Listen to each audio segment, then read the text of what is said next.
All right, we're going live here for Altitude After Dark, and it's Stoney's. It's Andy Lindahl's. The Broncos, not good, Andy. Not good, brother. Yeah. Hey, I'm going to fight to hear you, my friend, and if it gets too bad, I'll tap out because the DJ's about to blast in. Hey, look, man, not good. There's a couple plays you want back. There's a couple play calls you want back. But DMac, at the end of the day, I got a table of buddies right over here. They're still in this thing. Nothing's done. You didn't lose you're still in the playoffs. Right? You got two more shots to get this thing done. It's too bad it went the way that it did, but a good start to the game. But you know what? I think one of the things, obviously, you're going to want the Bo Nix throwback where Mims was open, but Sean Payton has got to run the clock out at the end of the half. He gave them 3 points with the play calling there. You can't do that. Actually, it's not quite a final. All right, be honest. Did you know the rule? I only did because Nate Kreckman, as you know, studies all things and had brought that up at one point. Now, I was confused as to why they were able to call that, but I forgot we had punted and the fair catch and all that. Yeah. So, but by the way, the penalty had nothing to do with it, and the untimed down had nothing to do with it, except that you could run a play. You can do that anytime you want. We bring Coach Sanford into it.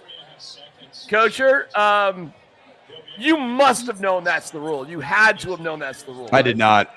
Get out of here, really? I did not. No, I had no clue. That's an NFL rule. It's not a college rule. You are right about that. There's 4 seconds left. I kind of missed what the flag was.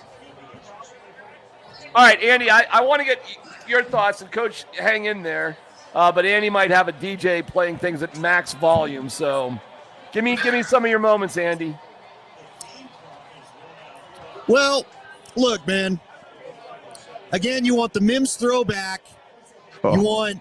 You want the play calling at the end of the halfback. People are complaining in the chat, and I get it about the reffing. Look, on that critical third down, Coach, tell me Ladd McConkey headed upfield too early before they actually snapped the ball. Now, again, that doesn't excuse you dropping so far back in coverage that you're not ready to account for Justin Herbert when he takes off with his feet and you get the first down. I didn't like a lot of the flags, but let's make it clear, tough flags or not, you still had your own chance to change your own destiny, and you couldn't do it.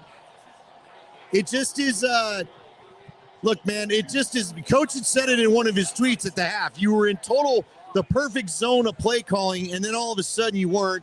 They were getting a pretty good run game out of this thing, then all of a sudden they weren't. You can't only play a half of football, and that's what happened. Coach? Yeah, Sean Payton got out-coached by Jim Harbaugh two times this year. Talk to us. Yeah, I mean, the end-of-half sequence is inexcusable. And, I've been a head coach, and I've had bad coaching performances, and there's accountability for that. And I know Sean Payton won a Super Bowl before, but that was completely inexcusable. Run the football 3 times. You're not going to get a field goal there. You got a rookie quarterback. You haven't pushed the football down the field at all throughout the course of the game. Your quarterback, you played risk-averse football, which I thought was a smart play. But, average air yards before the ridiculous miss to Marvin Mims, who ran a great route and was wide-ass open. That was an extremely disappointing game. And Broncos fans that want to blame the flags, they're not seeing the full picture here. You're not seeing the full picture. I've said this to you so many times, DMac, on this podcast. Most games are lost, not won. And we saw that against the Browns. The Browns lost the game against the Broncos. The Colts lost the game against the Broncos. Tonight, the Broncos lost the game against the Chargers. You can blame flags all you want, whatever. This was such an easy opportunity with how you took the field, how your offensive line played, how your running backs were playing, how Bo Nix was playing in the dink and dunk game, the Bobot mode. It was awesome. First half was beautiful, and you got away from what got you into that position. The defense I don't think was good in the second half, obviously. I think the entire team sucked ass in the second half. Wow. I'm pissed, DMac. I'm pissed. You are pissed. I can tell.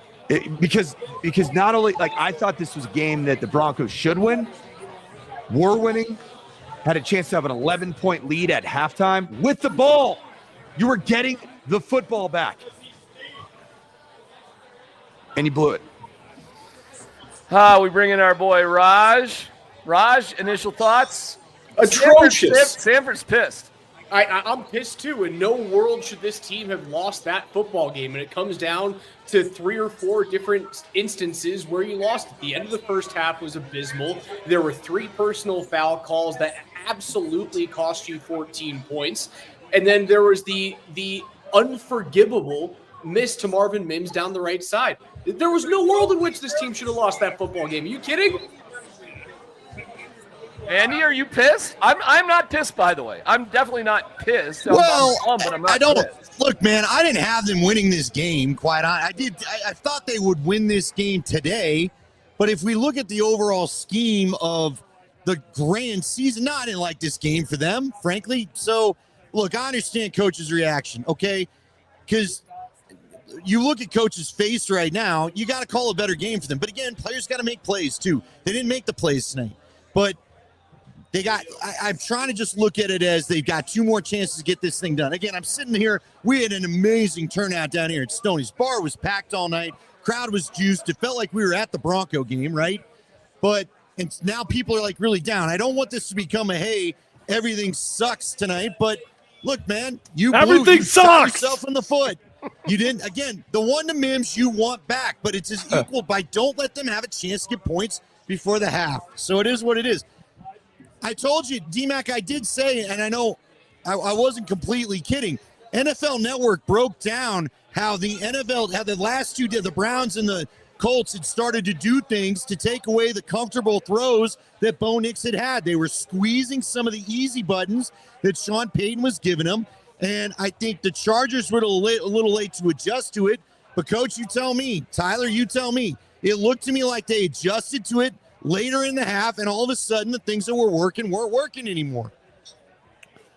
I'm highly frustrated with that game, Andy, because if you look back on it, tell me the player you're ticked off at. I mean, tell me the dude in the second half that let you down, right? And to me, there's not one. And when that happens, generally speaking, there's one place to point the finger, and you're looking at the coaching staff. You saw one team that made a lot of adjustments, and as the game went on, they got better and better. And you saw our team get progressively worse. Look, man, for a game that started out, it couldn't have been any more beautiful. Are you freaking kidding me? God, beautiful. The way we're running the ball, it's an offensive lineman's wet dream. Yeah, I could say that on here, right? Yeah. You're allowed to say it as weird as you want, man. It really. I mean, it's an offensive lineman's wet dream the way you started out this game.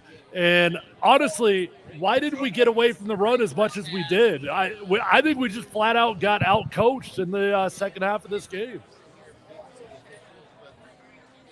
Coach, you want to take that on? Mike Sanford is pissed. This is the most upset I've seen Coach at anything. Mike, because I know. They need to do an abs game, though, right? Abs game? Yeah, it was. I don't know why they went away from running the football. That was insane to me. You were gashing them left, right, and center. Wait here. I thought Audric Estime looked the best he's looked in a Broncos uniform thus far. And for some reason, he was fine, right? He was fine. I thought he looked great in the first half. He was gashing you for 6.5 yards a touch. And for some reason, you move away from that. And you didn't even bother throwing the football down the field. But I guess there was a reason why. And I still look. I don't know if I completely agree that there weren't players that let you down the second half. I thought the Sternad penalty was unacceptable. I thought the throw that was missed to Marvin Mims down the right side at a vital point in this game was unacceptable. So I do think there are individual players that are to blame for this game, but no one more so than the coaching staff. Well, Bo Nix, and I'm sorry, boys. I'm sorry here, but no, it's all right. Eddie's got a guest there, though. He wants. If you want to hear from some fans, I can let you have a couple fans, and then we'll get out of here. She wants to say hello. Do you have thoughts on the Broncos, or do you just want to say hello to DMac and Tyler and Raj? Hey guys. Hello. Just saying hello. Are you pissed? I think that our offensive line was not prepared for the Chargers defense. Okay. All right. I think they kind of caught us off guard, which Chargers defense is obviously one of the top line, but need you to hold it a little closer. So Tell you sorry. what, give us a prediction for the next game. Are they going to win out? They're going to make the playoffs? I think we're going to make the playoffs. As a Denver fan, She's got both jerseys on. obviously, as a Denver fan, I think we're going to make the playoffs, but I don't know if we're going to make it past the first game. That's Andy, okay. Andy, All right, take control of the hook you up. situation. Thank you. Wave to everybody in Twitch land. Okay. Do you want a I drunk don't guy think- from the no. next table? I don't know. Well, they're fans of yours. These guys are all fans All right, of we'll yours. give one drunk guy. We'll give us You're one now- drunk all guy. right, who's most One- sober? one Who drunk- wants That one point? was so damn No, successful. we don't Come want on, the B. sober one. We want the drunk No, one. we want the drunk guy. If we're gonna No, do it, So this is my buddy Brandon. This is a guy I played ball with forever, and he can't wait. is he He drunk? can't wait to unleash. Go ahead. right. Tell everybody what you're thinking, Brandon. This All is right, go ahead. Brandon Aslan. Say hello to Altitude. fellas. Hey, What's up, dude? What up, Now Brandon? tell them what you think. But we got like 30 seconds. Tough game. Tough second half. Let's go. But that last play Andy and I were talking about, well, it was one of the last plays on that series, is Lat McConkey looking like a Canadian Football Leaguer going upfield, and they snap the ball, and then he runs for a first down. It seemed like the refs were blind to that action. all right. I don't know about the ref thing. I saw a lot of people. Mike's mad. Mike doesn't want to hear any of that. All right. Andy, you I'm want to going tap to wrap out? it up, boys. All right, I'm all going to right. wrap it up because I got angry Good people. idea. heading I this probably way. should too, man. I'm No, upset no, tonight. no. Let's go to Sanford. What is wrong with you, Mike? Why are you so upset? I just don't. I think Tyler hit it on the head, man. I like hearing Tyler say that when you don't have any particular one player as a fan or as an analyst to be like, that guy let this franchise down. That's what upsets me, because like as good as the first half was, I think there's so many coaches that try to brainwash people to think that momentum is not a thing. You completely destroyed any form of momentum by what you did right before halftime. Yeah. Like, guys, what are you doing there? Just getting a little bit. What is it? Explain. Is it hubris? Is it just like being cocky? Like, I don't understand what happened right before the half ends. I don't understand it. Brett, I understand the rule. Like, we don't need to go through that. It's happened one time in 48 years or something like that. Why? Why do you even get it? Like, let it get to that spot. I'm even thinking about the perspective of like a blocked punt. That's where my mind goes. My stupid, naive college football mind is scared about that. Run the ball 3 times. Run it 3 times. Yeah. all right, let's go to Brett. Some thoughts here, Brett? Yeah, it's a tale of two halves. I'm sure you guys have talked about it, but you start the game with 3 straight TDs, and then you get to a point where it's like you're struggling to pick up first downs and move the chains. The thing I'm most surprised about is the Chargers were in a drought scoring the football. They had 17 points in 3 consecutive weeks, and they have a game like this. And look, we all know that Herbert's a good quarterback. He was, I thought, phenomenal tonight. He's really good. Yeah, he would take off, he would run when the opportunity presented itself, picked up a couple of big third downs. But we talked about all week, it was, can you get off the field on third down, and can you pick up the chains and extend drives? They did that early in the game, at least offensively, but they have a tough time for whatever reason stopping a Harbaugh offense. I don't know what it is. Craig? What up, dudes? What up, Nate? How you feeling? Of course, Crackman's in a good mood. What's there not to be a good mood about? I just watched a great game on a Thursday night. It was entertaining. There were points scored. I thought that thing was going to be a slog and a rock fight. Instead, we got high-level quarterback play all night long. You thought that was high-level quarterback play? Really? Well, you really think that, Cracker, in the second half? First half of Bo Nix. Marvin Mims could have fair caught that throw. First half of Bo Nix. Actually, no, I disagree. That was a good throw. Bullshit. Because That's fucking wide open, dude. Don't tell me that bullshit. Because he underthrew it so beautifully, and they missed the flag. The PI. That's a terrible PI. Anybody, you know what? Anybody that's mad, shut up. Beautiful underthrow. Gorgeous. It's a Bo Nix special. Anybody that's mad about the missed PI on that one, like, just shut up. Shut up. How about you throw a touchdown? How'd you like the throwaway where Bo Nix hurled it into like the 5th row of the stands? That was wild. Well, hey, at least it wasn't I was okay with that one. Yeah, I was that okay with that one. fine. Hey, if you're gonna throw it away, fucking knock out the popcorn guy. How about the forward lateral 7.5 yards past the line of scrimmage? And we're talking about the entire Chargers sideline is just Hayden Hurst on the sideline, just pointing that way the whole time before he even threw the damn ball. Hey, Cracker, I want to hear this. I know I'm a little pissed off, man. I don't know why. Yeah. You're salty. Yeah, very salty because I really believe that the Broncos were the better team going into this game. And I think it played out that way up until 18 seconds remaining in the second quarter. And that to me was like, you want to say a tale of two halves? I think it's a tale of two halves plus 18 seconds. And the 18 seconds is maybe more important than the second half. I really believe that. All right, guys, you're gonna love this, but hang on just for a second as we do Altitude After Dark. Your 401k is likely one of your most important financial plans, but it's only part of a comprehensive financial strategy. Edward Jones can help you understand how your retirement assets fit into your entire retirement picture so you can work toward meeting your unique retirement goals. Contact Beau Smith, your Colorado Edward Jones financial advisor at 303-758-8500 or visit edwardjones.com/Beau-Smith. That's BEAU-Smith. Edward Jones, member SIPC. Hey, Cracker, real quick.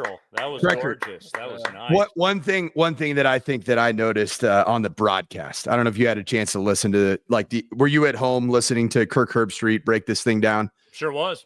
Did you notice that Kirk Herbstreit is fully gone into the analytic mode as a broadcaster? Oh, yeah. Not only that, there was a point, he was making some completely separate point, and then Amazon with the gajillions of dollars that they spend on every next gen model that they can possibly put over their broadcast. Like Herbstreit was on a totally different point, and you could tell some producer in his ear was like, hey, shut the fuck up right now and read the thing that's on the screen because we paid a fortune for it. Okay. Kind of like DMac right now. Hey, I'm just rolling the comments. Hey, are you aware of your 401k? Hey, Kirk Herbstreit hates Bo Nix's downfield throwing abilities. Hates them. Like he is on team Benjamin Solak. There is no doubt about it at this point. Hey, Coach, how would Michael Penix look tonight? Don't do that to me right now. I'm honestly not there yet. I'm excited that I get Michael Penix to glaze on Sunday. I'm going to be honest. He plays the New York Football Giants. Yeah, so that'll be fun. But dude, I love the game plan in the first half. I just loved the commitment to running the football, Tyler. I loved it. Like it was a great mix. There was oh my gosh. There was a great chess match going on between Vance Joseph and Greg Roman. Greg Roman got nasty and big and put all of his extra body personnel, extra tight ends, fullback. Matlock was a freak. And honestly, he creased a few man pressure looks by running gap schemes. And then Vance got a little gun shy about his man pressure, started playing zones. Then the run action pass, bam, just hitting the little crosser behind the run action. The Broncos have a zone.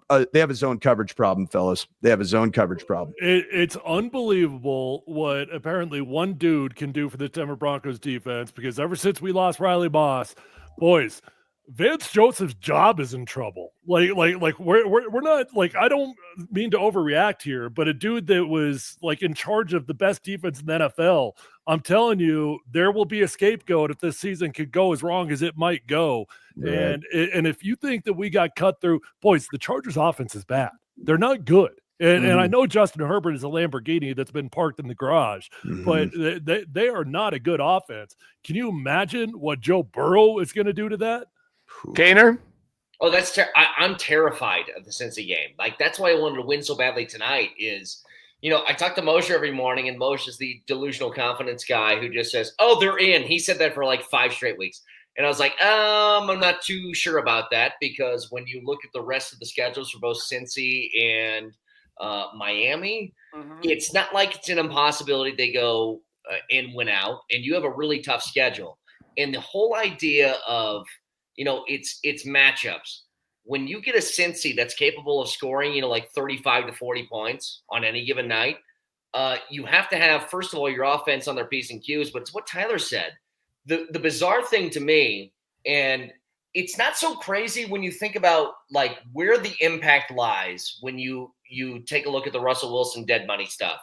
It didn't hit you in the starting lineup, and the Broncos have been remarkably injury-free for a good portion of this year, which hasn't hurt you too bad. But when you get one injury like that to Riley Moss, you're sitting there going, okay, this is where the impact comes in. They have no depth. Yeah, None. exactly. Like, it didn't hurt your starters, it hurt your backups. And so if you lose somebody, and again, they've been super healthy the entire year, you see it on a game like tonight where first game against the Chargers had a tough time getting off the field on third down. Certainly in the second half, that was the case too. But that's where you see the impact. And that's where, like, look, as much as you can look at the percentages and say, oh, it's an 86% chance the Broncos make the playoffs, I feel like they're going to.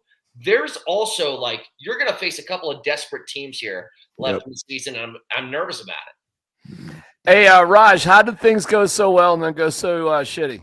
They got rid of the running attack. They ran the ball 13 times for 89 yards in the first half. They then proceeded to run it 7 times in the second half for like 19 yards. Is that including times? I'm sorry. I got to shut up here. I'm sorry. No, go for it, man. Go. He literally had it written on his freaking play sheet. Right. Like run the damn ball. He's got it written on the play sheet because he knows he's going to give up on it. He knows I'm going to panic. Like, God dang, man. It's almost like who's the reporter who grabbed Sean Payton right after the field goal? I don't know who the Amazon reporter was there, and she pointed out, we were like, "Hey, know your sideline all reporter." right, Hard-Tongue points out and goes, man. everyone in the world knows exactly what you want to do. You want to run it. It's like he heard her say that, went to the room and said, "Hey guys, everyone knows we want to run the football now, so let's do the other thing." It was insane. It was. God, do you think he might have? You know what? You actually may be right about that because he seemed to be genuinely surprised that she pointed that out to him, and he probably, you know what? That is a little fucked up. You might be completely right about that. Now everybody knows. Run away. Hey, I will say that I think the quote tweet of the night that I got was right here. I don't know if you can see it here. I quoted about my favorite Sean Payton motivational quote of all time of the season. What's and the it guy, say? Tanner, says he should have put it on the side he was reading from. That's a good one. That's a good one. Good point. Wait. So That's a good point. Is this just ego and hubris then from Peyton, you guys think, where it's like I don't have any other explanation, Kaner. It's an unexplainable trust in his rookie quarterback that he's out to prove something. Like, no, but actually it's right because we were looking at run it, but he was looking at throw it. He was looking at P4. Prop comedy with DMac. Look out, folks. Hey, does it not sound like to anybody else? Coach Sanford over there is on like the third night of a Vegas bender. Oh, coach is devastated, man. I've been screaming at the television. Like the thing that you guys are so much more experienced in this space than I am, right? Losing? There's no way we're better at losing than you. I'm really good at that. I'm really good. Like I am so upset. First ballot Hall of Famer. The thing I haven't ever done before is make bold public proclamations about seeing something that I believe in so much, and then seeing it because of stupidity unravel before my very eyes. Would you have punted with 4.5 minutes to go at midfield? I did not like that either. I would have gone. What the hell was that? Can you imagine Dan Campbell just looking at it and just laughing at his former mentor? It's the same thing Tomlin did. Freaking douchebag. It's the same crap Tomlin did. Brave guy, I think. Right? Why do these coaches do that? It's I don't know. Loser stuff. If you believe in Bo Nix that much and you're at midfield and it's a 4th down and 6, that's where you piss the game away, really. Like the execution at the end of the half, you're right, it was wrong and it was bad, but also it took an unbelievable confluence of events to get a fair catch free kick. You're right about that. Something that hasn't happened since 1976. It was freakish. To get 3 points on the board. But punting from midfield, that's Vic Fangio giving the ball back to Patrick Mahomes. That's guaranteed loser stuff, and that's what Sean chose to do. And Herbert was agree. cooking. He was awesome, man. Right, because then you not only, Nate, it's a really good point, because you get in a situation where like 4 first downs ends the game, and guess what? You just gave more fields. Yep. You just made it actually easier for them to actually run out the rest of the game. You know what we learned tonight, Nate, and you know this better than anybody because you actually know these numbers and study these things and talk to people that live this world, is that Sean Payton does not subscribe to analytics. Nope. At all. He does on some things. But does. I think that might be. Do you think that's feel? And it's I think he coached scared at the end of that game. Some things he gets right. But do you think even the analytics of sometimes that he gets right based off the analytics is his feel at that moment? It could. I guarantee you this. I know somebody is feeding that stuff to him. Like, I know he's got somebody in his head that is telling him the right thing to do. He just doesn't always do it. And in that moment, he decided, well, Nick Bonito and my defense bails me out every single week. I'm going to give him another chance to be able to do that. The problem was Herbert was in his bag. And, Gus Edwards ripped off the longest run that he's ripped off probably in his NFL career. Wow. I just counted 5 separate times on the play-by-play, just scrolling through my phone right now, where the Broncos were either on 3rd or 4th down with 5 or fewer yards, and they went for it and were successful. On my quick count, 5 of 7 tonight, they were successful. So they did it tonight. And in the most vital situation, Sean shrunk. All right, Kaner, what's the vibe going to be tomorrow morning? I'll let you go too, because you're first in, first out. We know what you got to do tomorrow. Well, look, I don't know. I don't feel great. Look, I'm not like Sanford level where I'm twiddling my fingers and thinking he was betrayed. I was betrayed, man. I was so let down, dude. I get it. I'm not quite there because, like, look, they're still in the driver's seat. All they got to do is win a game in the next 2 weeks and they'll be fine. But there is something about, especially that Chargers team that plays this old school brand of football that for whatever reason, it's very difficult for them to match up with. And the interesting stat from today was the Broncos lead the league in double-digit wins and also 3 and outs. And you go back and think about it. Like that's a good number. That's good. They're leading the AFC West in points, but you're like, okay, how'd they get there?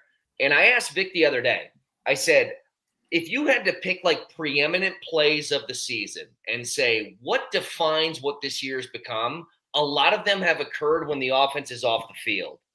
And that's not like some sort of giant criticism because the offense has been fun at times, but the inconsistency of them to be able to put together like 3 scoring drives, touchdown drives to start the game, and then nothing afterwards. There's been a lot of that this season that they've been bailed out by a couple defensive touchdowns or special teams plays or whatever that have made up for it.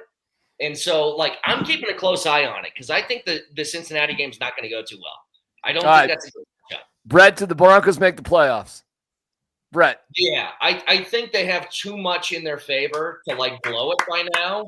But I would say this, DMac, like, way less confident after the game tonight than I was, like, before the game started. Like, if the Chargers could put up this many points with the Broncos defense, the vaunted Broncos defense, what the fuck is Joe Burrow about to do to him? Seriously. It'd be ugly. I think the Broncos in passing defense, they're like 16th or something. I don't know. Don't quote me on that. But I would love to see somebody put together the stats since Riley Moss went out. Yep. Where are they in comparison to the rest of the NFL in the last 3 weeks in passing defense? How is Riley Moss the most important player on this team, Coach? I think it's like his overall like football instincts are so high, and he is a really good zone corner in addition to a very competitive man corner. I think Chris Abrams-Drain proved his worth as a man player, but there are some issues right now and just the overall distribution of the zone coverage. Here's my take on the Broncos making the playoffs, and the thing that I didn't want to have happen. I think the Broncos are going to limp into the postseason, and nothing would be more Broncos than them actually. They're going to qualify, fellas, for the playoffs after this weekend, after this debacle. They are. I'm just telling you right now. What does it take? A Cincinnati? What was it? A Colts loss, a Dolphins loss, Bengals. I'm just telling you, they're going to qualify for the postseason after this weekend somehow, some way. and they're going to limp into this postseason. I don't think this is the team that they are. I don't like tonight felt like playoff football. The second half felt like playoff football, and Bo Nix shrunk in the second half. Sean Payton shrunk in the second half, and I didn't like it. You know what, Mike? It's funny you say that because when the Chargers took the lead, I'm doing my own stupid stream as we all do, right? And when the Chargers took the lead, I actually said out loud, "Yeah, I'm mad, I'm ticked off, but I'm a little bit excited. I'm a little bit excited to see what Bo Nix does here." Because that's kind of the next check mark, right? Like he's got to get a check in that box in the maturation process. Hey man, things went to crap. I'm not doing well, but you know what? At the end of the game, I'm going to show up. And I know we've had a few games like that where he's had these Tebow-like fourth quarters, but it's different. This one was different when they took the lead. And I was actually genuinely excited to see what he would do. And we know what he did. Unfortunately, it's been 3 weeks of regression. This is the and Coach, you'll know this. The Solak, when he wrote about it, he talked about how Bo Nix has largely excelled in games that aren't close. Yeah. Like either Broncos up or Broncos down, and his numbers have been good. You remember the last time that they played the Chargers. It's 23-0. Bo cooked that entire fourth quarter. He was 4 of 14 for 27 yards to start off that game. It's when games get out of whack, when they get lopsided, that's where he tends to struggle a little bit. And this was a game tonight where early on, low leverage, he played really, really well. You're right about that. He tightened up, and also it's everything became short. Everything became dink and dunk. Herbstreit had that stat. It was 2.76 air yards. What did he say? Was it like the lowest on the season for any quarterback? And there's a lot of football contests. And there were plays that were made. I mean, Javonte made a crazy play on a 3rd down and 11 to be able to convert pretty well, man. On a little dump up. He played great tonight. Actually. He really did. Yeah, that play, keeping that ball away from Derwin James, that was a winning play. He's a strong-ass dude. Javonte had himself a very good game tonight. Still, again, when he had to run the ball late in the game, he couldn't do shit with it. But he basically had himself the game that he needed to. The vertical passing attack completely disappeared. Did Cortland Sutton have a catch in the second half? I don't know. I think he had one in the 2-minute drive. Okay. I think he caught like a Venus route, a stop route on the right sideline. You still should probably keep throwing the ball to him. Yeah. Right? 6 targets, 5 catches. Fair point. It's 1 catch in the second half. He was 2 catches. He had 3 receptions on 34 yards in the first. Yeah. All right. Let me ask you guys this, and Tyler would be a great one to answer this. Really, anybody. What do you guys make of just this very strange and almost like grab bag running back rotation that we just keep seeing through 15, 16 games this season? Jeez, I thought they were going to hand the ball off to like 7 guys in a row. I mean, that was crazy at the beginning of the game. What did it go? Estime, Javonte, Watson. Yep. Mims. Right? Guys, hold on. One of the grossest moments of the game was you run a toss play to Mims. He fumbles it, and you ran that to set up the next play, which is the flea flicker. And it's like after the first play, you know what, Sean? Just say, yeah, let's call off the dogs of the sequencing because the first play sucked ass. Like it was. It's the first fumble to set up a flea flicker in NFL history. That was wild. Like wild. But as weird as the beginning of the game was, it all worked. It was all working. Like we're gonna that was in the third quarter. Am I right? No, you're right. But my point is that you're talking about like why didn't they get the running back rotation? Yeah, like what are they trying to do with the rotation? They used 4 different guys on 4 different plays, and then they just did nothing. But Tyler, speak to this. You block for these dudes. Like you're getting into a flow of how the defense is fitting a particular run. You get to a spot in the second half where you really need your guy. How can you identify who the hell your guy is in the second half if you're rolling backs every play? We talked about it on the show today, and everything felt like this should be the Audric Estime show.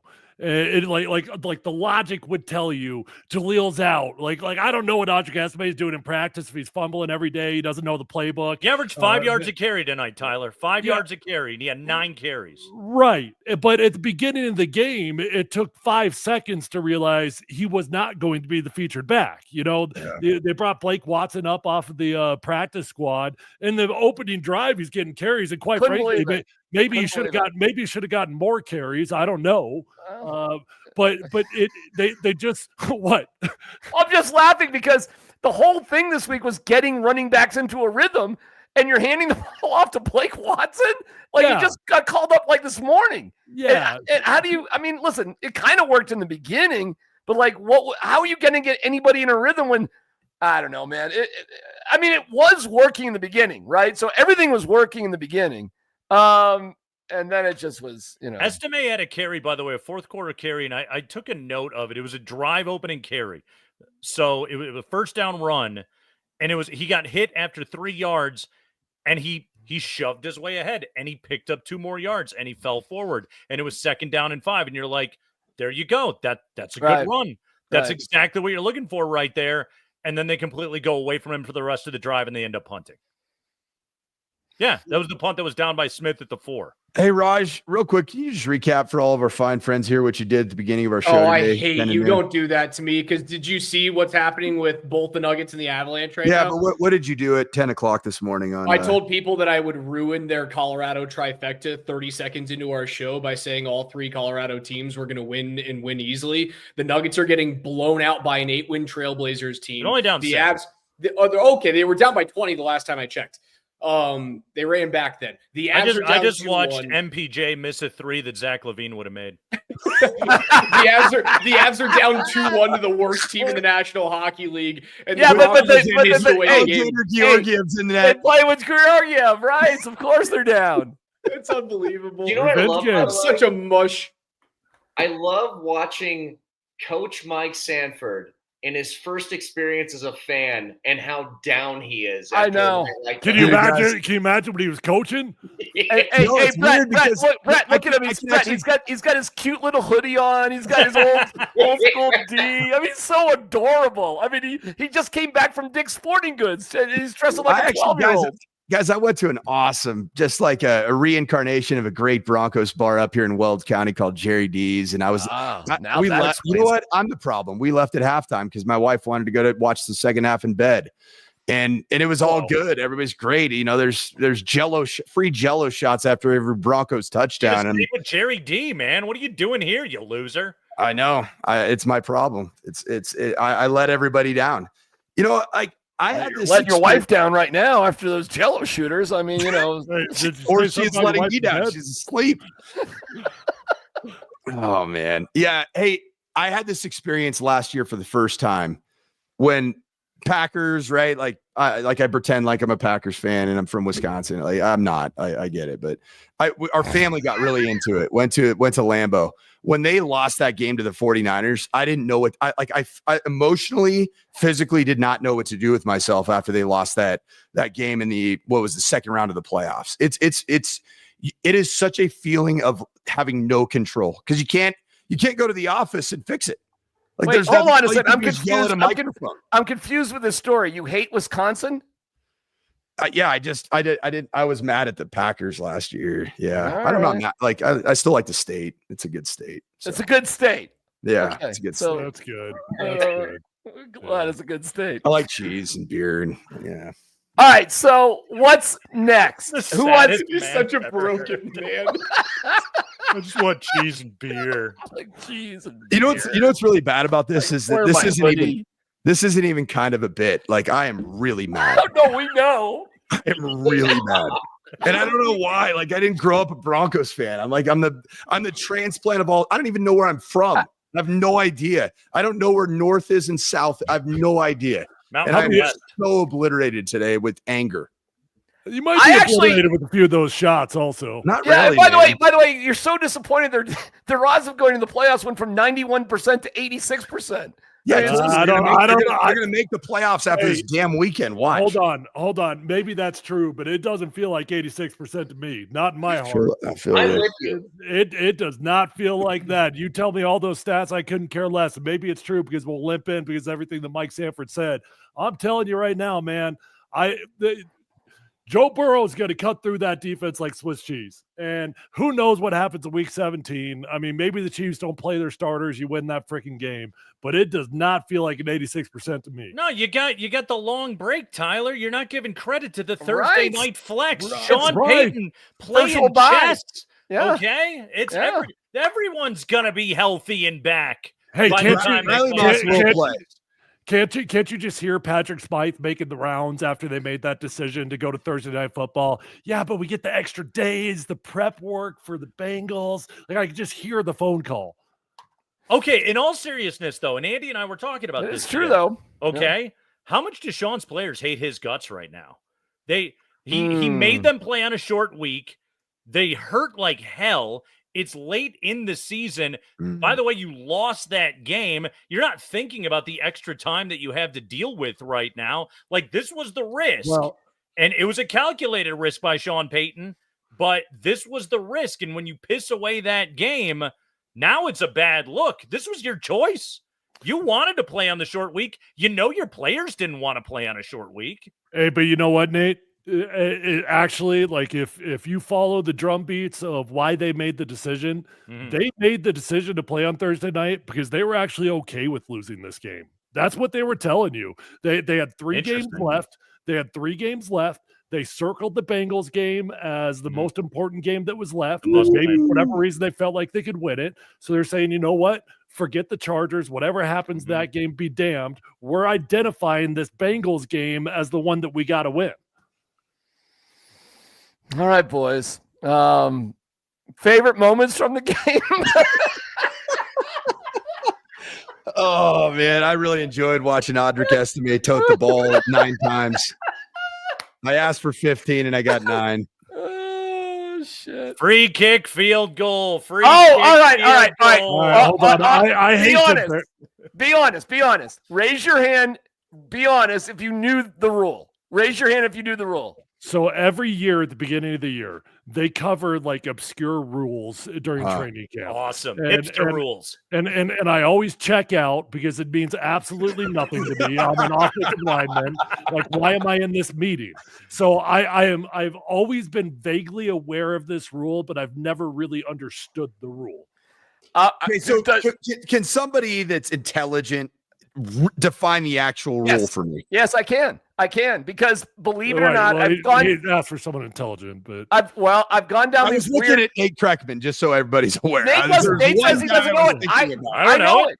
I'll say it simply: on any kick, punt or kickoff, if you fair catch the ball, you can attempt a field goal from wherever you fair catch from. That's it. So it has nothing to do with untimed down or anything. Nothing to do with it. Nothing to do with it. They kept talking about the untimed down deal, though. But they don't know it. They didn't know what the fuck was going on. It doesn't matter. But think about it first. And part of DMac knows more than the officiating crew. Hold on. I'm sorry. Just back up for 2 seconds, though, because so the untimed down rule, so if there's a penalty on the last play, like I don't even know if that's ever popped up in my career, that you get a free untimed down. Yes, it was an untimed down. DMac is right about this. It's an untimed down, but actually, I'm looking at this right now. It's not Pro Football Talk. A field goal with a holder, but no snap without a rush, as the defense has to stand at least 10 yards from the line of scrimmage until the ball is kicked. A team is allowed the right to take a free kick from the line of scrimmage on the next play following a fair catch, except you would only do it at the very end of a half or a game. But why are they lined up like a kickoff? It's a rule. Because there's no rush. It's a free kick. This is an NFL rule that it goes back to like the It goes back to like the 50s, 60s, 40s, whatever. 40s. It was a 1940s original rule. Hey, the only question I have is, why has this not come up in the last 48 years? It has. It has multiple times. Okay, that was the first one made. It's the first one made. But look it up on YouTube. You're going to see several examples of this throughout the years because the situation barely presents itself where it makes sense to do. Because think about the amount of times like bad weather games, your backup punt, you're on the -1 yard line and you're punting into the wind.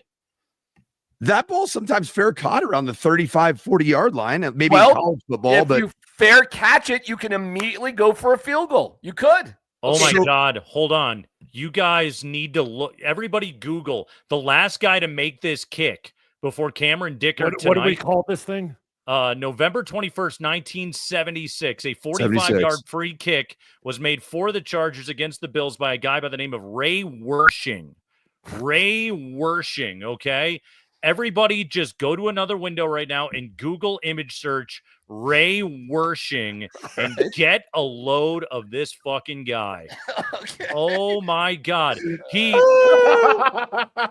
not wrong. He looks like a baseball player. He looks like Skip Jutzy. Wait, are we looking for old? This dude is definitely smoking a pack of heaters. Hey, look at that Topps card right there. Ray Wersching went to high school about 7 miles from where I went to high school at Downey High School or Warren High School in Downey, California. Was he a local legend? I mean, he's still kicking, man. He's not actually physically. Hey, did he hate it? Years old. Did he hate it? Did he hate it there? Was he Wersching? He went somewhere else. Guys. He is currently a CPA. He looks like the dad in Matilda. Does he wish he had a better job? Okay, so wait a minute. Go ahead, Kaner. Go ahead, Kaner. Can I propose the 50-year rule that if somebody tries to pull something out that hasn't happened in 50 years, you get to say "fuck you"? Like no, but dude, I'm telling you, this has happened since 1976, but nobody's made it. But they've attempted. I swear to God, go look it up. I swear to God. DMac, if a cop pulls me over and he goes, nobody's been convicted of this crime in 50 years, I'm going to say, how about you let me go? How's that sound? You know what's funny is they change to add rules, but football never takes away rules. They never go through the rule book and take it away. Hey, I think it's great. You got it. I like this is so right up your alley. Just Wikipedia Ray Wersching and look down in the other section. It's really good. It is. I mean, this guy is a white collar criminal. The last guy to make this kick, he was involved in embezzlement of $8 million in insurance premiums. Yes. He served 6 months in home confinement, placed on probation for 2 years. Oh my gosh. 2007, he failing to file a corporate tax return. Federal prosecutors dropped charges that he had been involved in an $8 million investment. So he got out of his $8 million embezzlement because he didn't file his tax returns. Can you imagine the dirt ring around that white collar from that guy right there? What radio producer in America is going to get Ray Wersching on the phone tomorrow? Is that a Ray Wersching? We should. Art? We probably should. Hey, text Dan Tanner right now. Somebody get him. Get Wersching on. Wersching. Hey, we got claims. We got dibs. What does this mean for Cameron Dicker's future? $100 says that guy has a cameo, by the way. No doubt about it. I'm in a bad enough place where I might pay for a cameo right now for my guy, Ray Wersching. Write it off, man. That's no sweat. Okay, so Sean Payton is 0-2 this year, guys, against Jim Harbaugh. Does this prove the Penners right that they had their eyes on the right coach to begin with, and they had to settle on Sean Payton?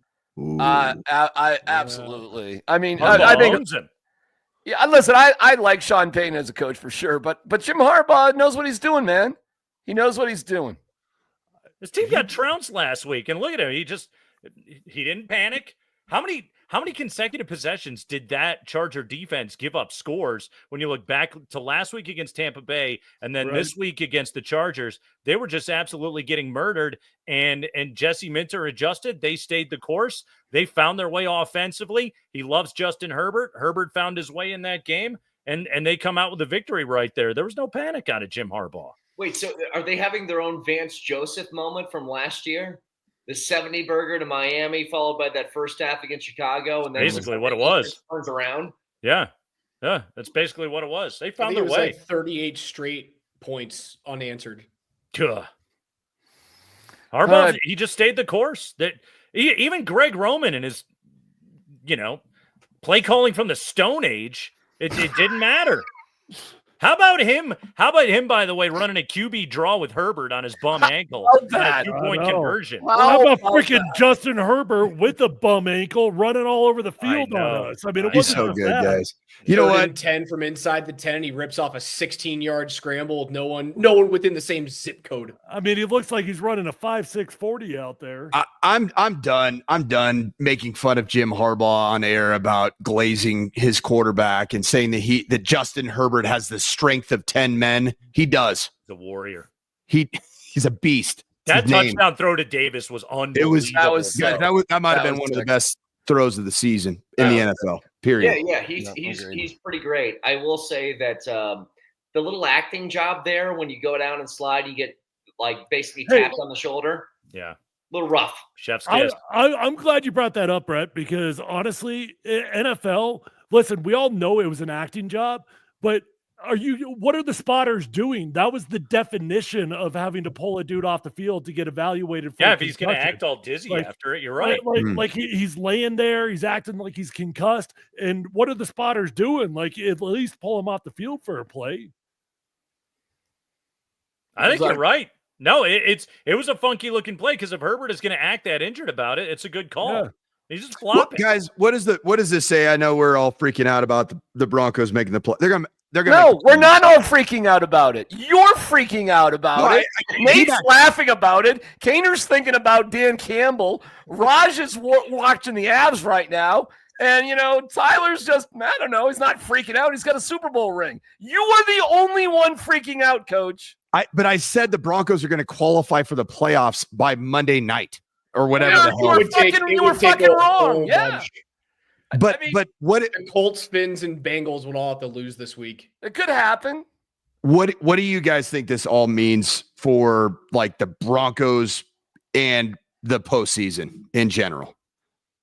How what the state of the team, the legitimacy of the team. What did this tell you about the team today in a moment that felt like a playoff game in the second half?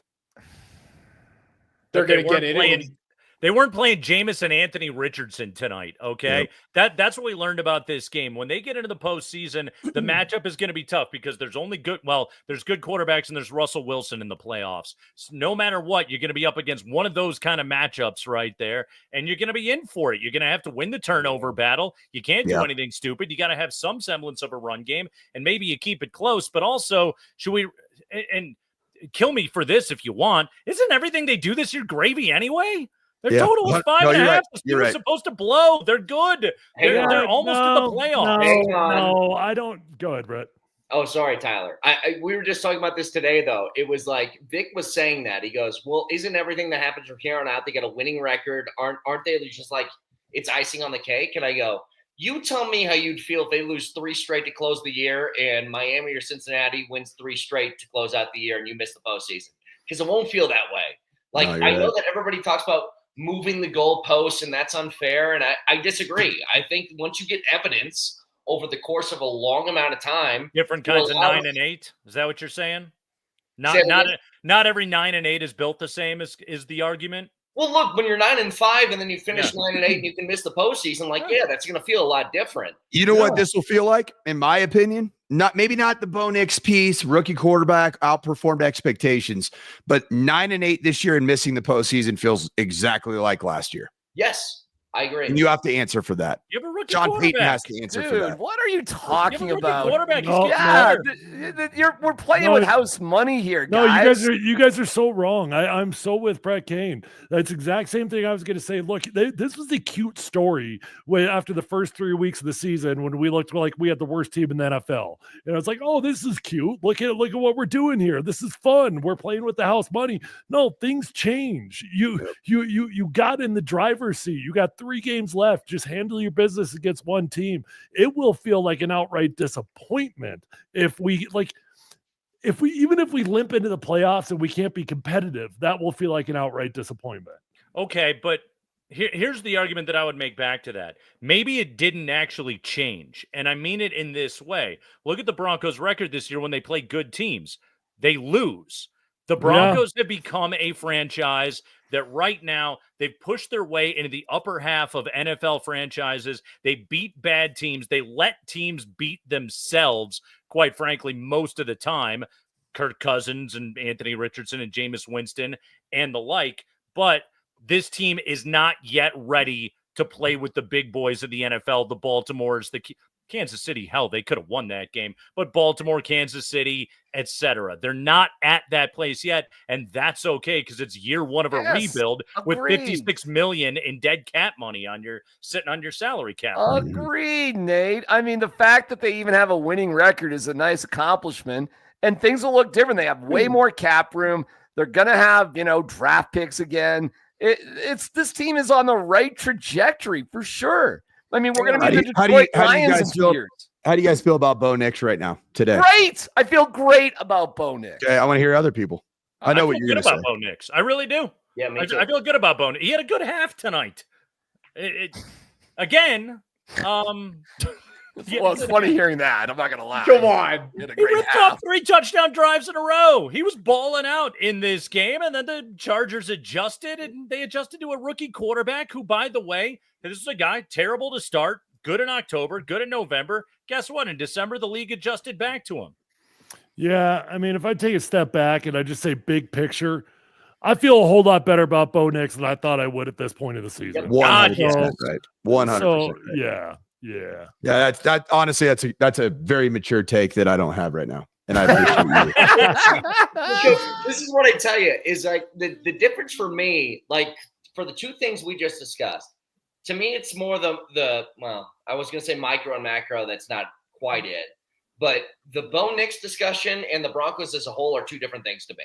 Like Bo Nix has done enough to prove to me that he is way outperformed what I thought he would be, and I have confidence in him moving forward. It's just going to take time for him to sort of iron that stuff out.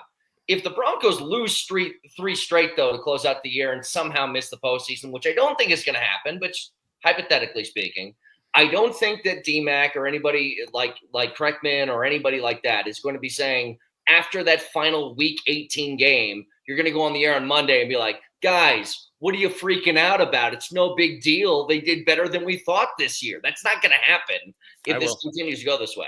I'll do it. I don't have to be emotional mad guy.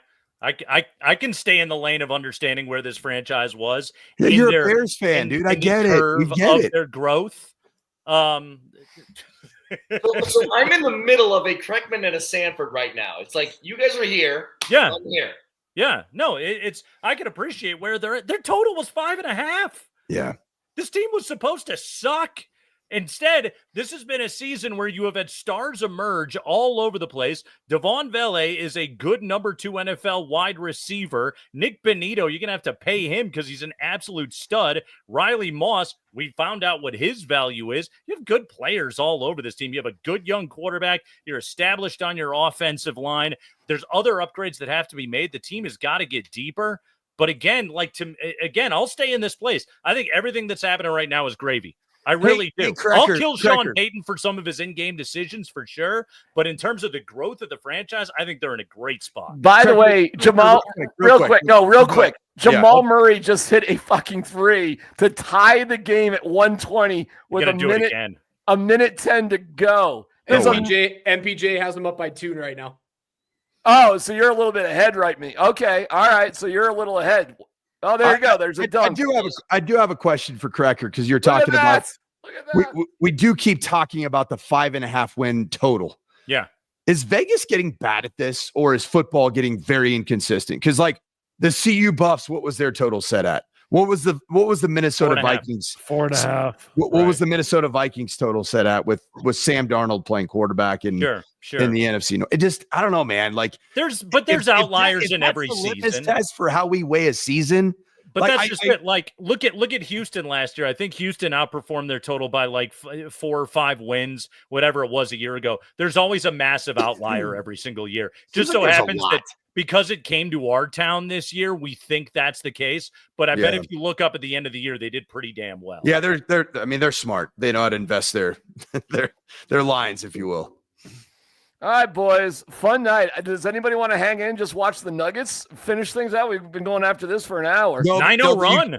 But you can watch me at 5:15 in the morning on 9 News. I'll look great. I promise you.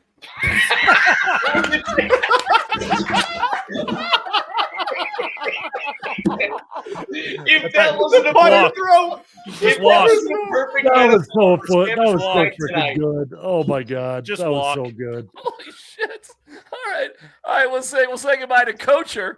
We got our viral moment for the evening, guys. We did it. That moment, that was great. I kind of want to. Oh, did they win? Wait, hold on. No. That was an old score. Sorry here. All right, listen, for those who are interested, we'll watch the end of the Nuggets games. But I got to tell you about your 401k and other cool stuff. In times of financial uncertainty, how can you stay on track? Call someone who's invested in your success. Beau Smith, your Colorado Edward Jones financial advisor, can help you. He'll work to build a complete picture of your financial life, including your unique goals and passions, so he can help you achieve what's most important to you. Call Beau at 303-758-8500 to schedule an appointment today, or visit edwardjones.com/Beau-Smith. That's BEAU-Smith. Edward Jones, member SIPC. I'm serious about the Nuggets game. Kaner, you're cool, man. You want to hang out? You're good? That runner was crazy. Why not? All right, cool. I can't believe that they called the foul on the ground. Oh, they didn't give him continuation. No, they called the foul on the ground. Oh, wow. Okay. Are they in the Wow, that's a terrible call. It's a horrible call. Worked out well for the Nuggets, but terrible call. All right, so the situation, if we're doing a watch along, although we've morphed into Nuggets coverage here, they're they're up by 1. I don't know where everybody's at. I might be a little bit behind you. So Fubo's always behind. Fubo's a little behind, but yay. 120. So who's got this on something besides Fubo? My Altitude Now app, courtesy of Andy Lindahl's wife's password, has me currently tied at 122 with 45 points. All right, here we go. The Nuggets have the ball with Jamal. I'm looking at a free throw right now. Oh, you're behind. Jamal misses. Rebound. Westbrook, who had a huge dunk. AG for 3. Brick. Rebound, Yoke. Foul on Jokic. Wow. Oh, yeah. Wow. Offensive foul on Jokic. Was it a flop? Give me that replay. He wants to see it again, yeah. That Joker's like, I didn't do that shit. Oh no, he fucking threw the guy to the floor. Oh, he definitely did that. Did you guys see that Ray Worthing has 2 Super Bowl rings? Ray Worthing. He played for the Niners, awesome. right? He got 2 rings. How do we get a hold of this dude? We got to get a hold of Ray Worthing. I mean, how hard? If someone doesn't get him on a show tomorrow, I'm going to be so disappointed in our radio station. 16 and 19. Yeah, he got them both with the Niners. Good career, Ray Worthing. Where's he living now? Where's Wikipedia got him? White collar prison. No, he.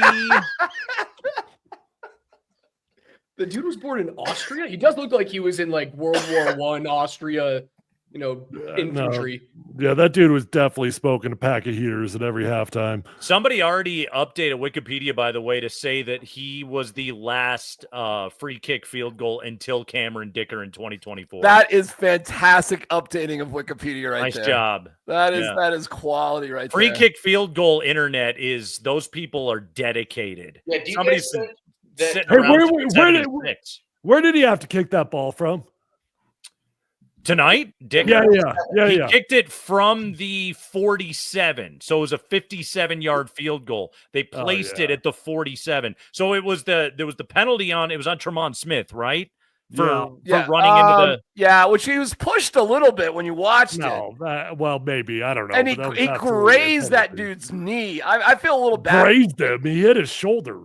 You can't touch the guy. Oh, yeah. So he got a little push. Mims was back to return the thing. Yeah, you could return it for a touchdown. How about that? Yeah. It's just like, Could go what- either way. That's true on any field goal. on any field goal, yeah. No, Yeah. Is there a foul, rule? Tucker. Is there What's a that? rule in which on the free kick, like, can you go as far back as a kicker as you want? Yep. Just like sprint for 20 yards if that makes you But kick it farther? It doesn't You help can- that much. It Right. really- I don't know But- the mechanics. But of you the kick. can't put it on a tee. It has to be held. But you Got don't have to snap it. It Cherry is a- Creek's own J.K. Scott was holding that thing. They Oh, is that don't, right? Very nice. Very Yeah. nice. Mhm. They overturned the call, right? Go Bruins. Oh no, they didn't. Wait, J.K. Scott I thought he went to Mullen. He went to Cherry Creek? Oh, it wasn't Creek. It was Mullen. Nah, you're right. He went to Mullen. Yeah, I thought he went to Mullen. bad. Boy, Mm, Andy dang it. Lindahl's going to be mad at you there, See, brother. I don't know who I'm more mad at, Nate for tricking me into Bad rooting for a info. Mullen kid, or me for not knowing. See, I remember I had it on one of my notes for one of the high school games I did. It's just those things are all a blur. What college did you go to, Nate? J.K. Scott, he went to Bama. Well, you just looked it up. I did. Okay. Mhm. Yeah. All right.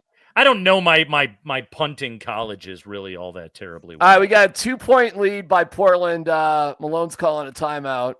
Is he raging or is he No. I mean, it's late game. He's got to stay. no, they've actually made a kind of a nice comeback here in this game. They were down pretty significant in the fourth quarter. What's wild about this little 3-game road trip was I was like, okay, they'll go 2-1 because they're playing 3 bad teams. I didn't have Portland as one of the games that they would. I would have thought they would have lost in Sacramento and then beat Portland and beat New Orleans. The Pelicans are god awful. Whew. Hey, Brett, are we working with Hot Wheels or a dollhouse behind you? That is a Barbie house back behind me. Barbie house. Yeah. House. Yeah. It's mine. Yeah, I know. Yeah. I have my. That's very proud He of asked it. me, what do you do when you're off at work at 10 o'clock a.m.? I'm like, look at that. There right it there. is. Barbie house. Barbie house. All right, who takes a shot here, guys? You want to sort of guess this one? Down by a bucket? Jokic in the post. He gives it up to Jamal. Do they work it down or do they take the shot early? Take the first shot you get. Worked out for him the other night. Okay. MPJ was hot from 3 early in the game. I know. Zach Levine would have been hotter. Would have been hotter. Would Zach Levine make the shot? Are you a Levine guy, Cracker? Yeah, he is. I was listening. I'm intrigued. Color me intrigued. I All think right. this thing's stale. I think they need something to do. And I think that Levine makes the second unit better because you'll stagger him. Gets his own right. shot. Porter doesn't get his own shot. Watch Porter hit this. Because that's going to be fun when he picks up his Small. player option for $49 million. So Yoke. we're gonna want that. Ain't my money. Yep. Yoke just took it to the hoop. Yeah. Yep. All right. So they did what you predicted. They took the first shot, Yoke to the hoop. They did not call it. And another timeout.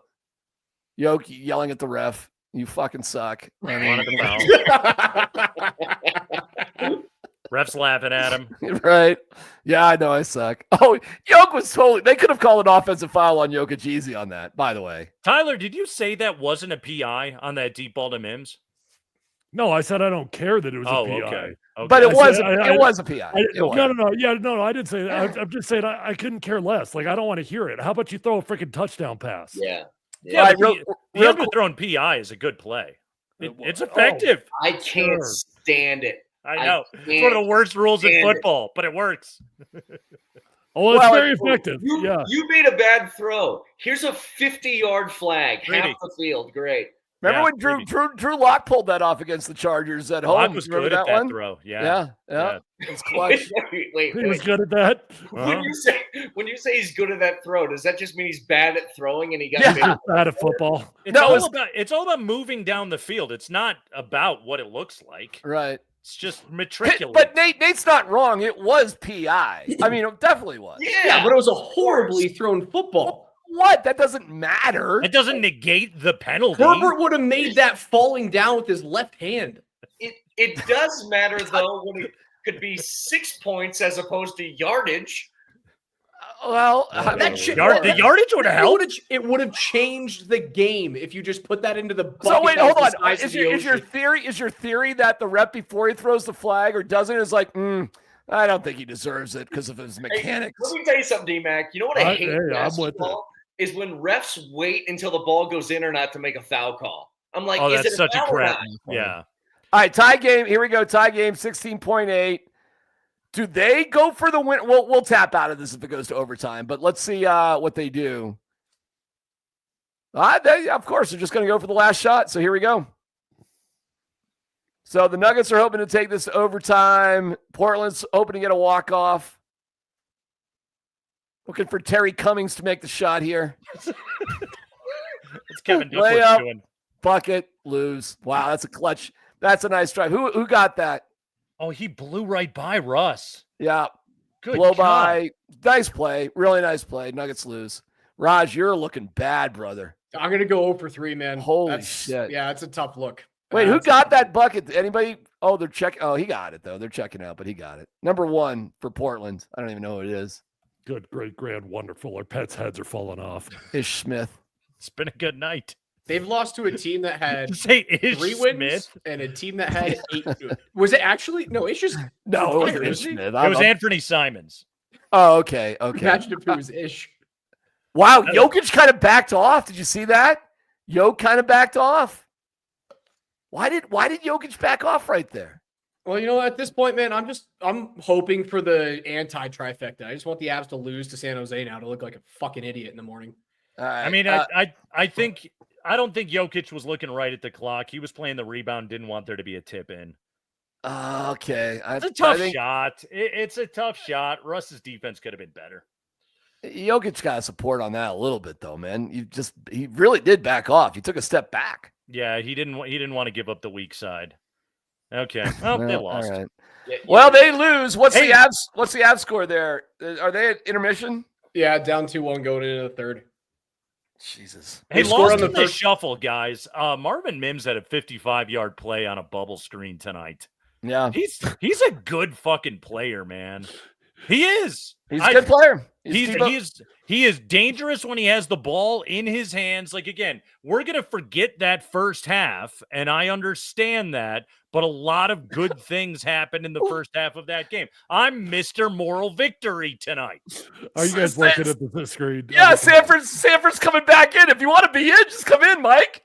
Mike, if you want, Mike, I dare you put your computer back up, fix your computer that you knocked over, and just come back in. Why is Mike commenting here when he tapped out? I have turned into Sanford, I think. How? I'm going to tell you, the last 15 minutes, I lost it. I'm like, it is bedtime, folks. Do you eat all your meals at Hooters? Yeah. Mike Sanford. You know what I feel right now? I feel like it's Step Brothers, and we're all wearing the T-shirt tuxedos, and then one of us cracked a fart, and now we think it's kind of fucked up. All right, at this point, I think we say good night and goodbye, and thank everybody for watching. And we'll, hey, Brett Kane, you got first shot at it, brother. You got the first shot at 6 a.m. tomorrow. We can go from there. Guy in the green flannel on that Southwest commercial looks like DMac. Fuck you. Oh, I thought you were talking about Dinger. No, I know exactly what he's talking about. Fuck you. I'm gonna get I gotta get a screenshot. No. You don't have to. Up yours. I know exactly what you're talking about. It's a fucking insult. I know fucking exactly what you're talking about. You know that guy. Fuck you and the horse you rode in on. You're a piece of shit for bringing that up. You spotted him and you were like, is that my cousin? I saw it and I'm like, I mean, you clearly hit a soft spot. Good Lord. Because I saw it. You're the second fucking person to tell me that. The guy is fat and dumpy and awful. The guy's my worst fucking nightmare. Worst fucking nightmare that somebody thinks I look like that guy. So I know exactly what you're talking about. Up your fuck off, Cub fan. Oh, man, I confirmed it for you. You're so upset. All right, fuck you. All right, gotta go. Yeah, you hit the soft spot there. See ya. Goodbye. Why?